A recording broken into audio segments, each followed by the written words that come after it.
파악만 끝나면 어려운 것은 없다. 시청자분들의 구독은 제작자에게 큰 힘이 됩니다. 영상이 기대되신다면 구독과 좋아요, 알림 설정까지 부탁드립니다.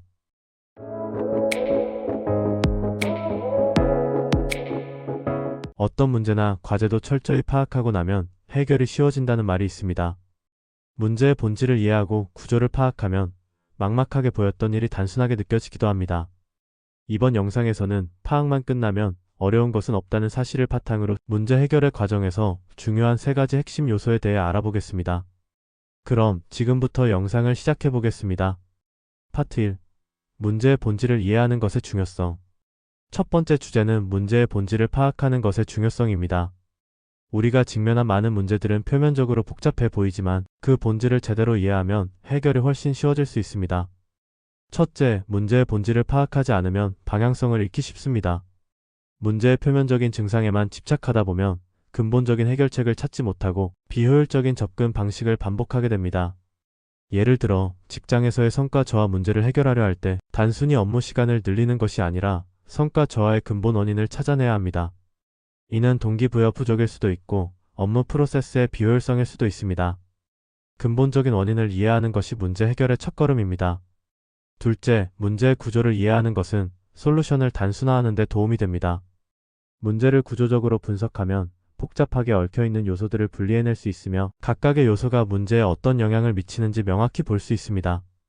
예를 들어 대규모 프로젝트가 지연되고 있을 때 이를 단계별로 분해하고 각 단계의 병목 현상을 분석하면 지연의 원인을 파악하고 빠르게 대처할 수 있습니다. 셋째, 문제의 본질을 파악하는 과정은 문제 해결 능력을 키워줍니다. 매번 표면적인 해결책에 의존하는 대신 본질을 파악하는 습관을 들이면 문제 해결에 대한 자신감이 생기고 더 복잡한 문제에도 차분히 대응할 수 있습니다. 이러한 사고방식은 장기적으로 개인의 성장과 조직의 성과에 큰 도움을 줄 수 있습니다.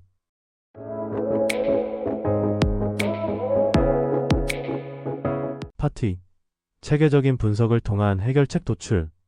두 번째 주제는 문제를 체계적으로 분석하여 해결책을 도출하는 방법입니다. 체계적인 분석은 문제의 본질을 명확히 이해하고 나서 효과적인 해결책을 찾는 데 중요한 과정입니다.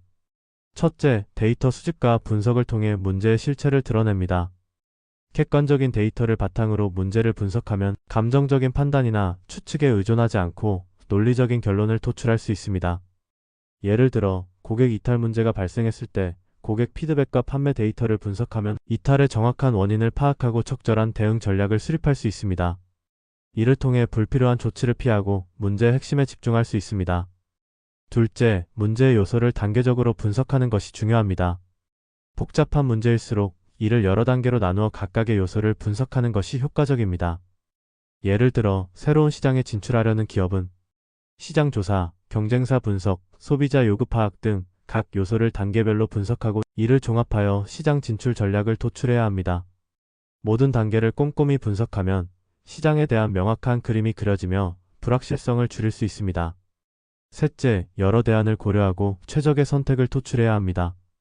문제를 파악한 후에도 여러 해결책이 존재할 수 있습니다.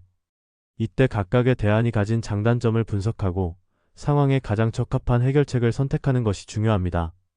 예를 들어 특정 문제를 해결하기 위해 인력을 추가하는 것과 기술을 도입하는 것 사이에서 비용, 시간, 효율성을 고려해 최적의 선택을 해야 합니다.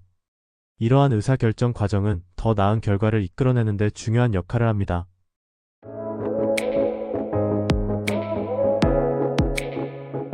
파트 3. 실천을 통한 문제 해결의 완성. 마지막 주제는 문제를 파악한 후 실천을 통해 이를 해결하는 과정입니다. 아무리 문제를 잘 파악하고 해결책을 도출했더라도 실천이 없으면 아무런 의미가 없습니다. 첫째, 빠른 실행이 중요합니다. 문제의 본질을 파악하고 해결책을 도출한 뒤에는 가능한 한 신속하게 실행에 옮겨야 합니다. 이 과정에서 실수가 있을 수 있지만 신속한 피드백을 통해 수정해 나가는 것이 더 나은 결과를 가져올 수 있습니다.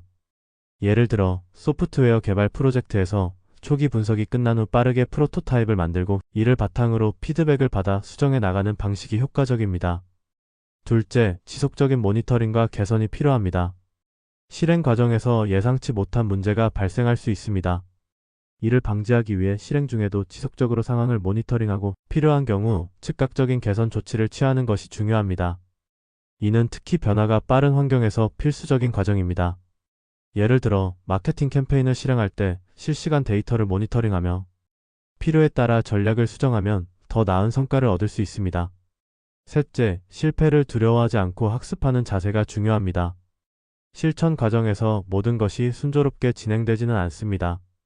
실패는 불가피한 요소일 수 있으며 중요한 것은 그 실패로부터 무엇을 배우고 어떻게 개선할지에 대한 학습입니다.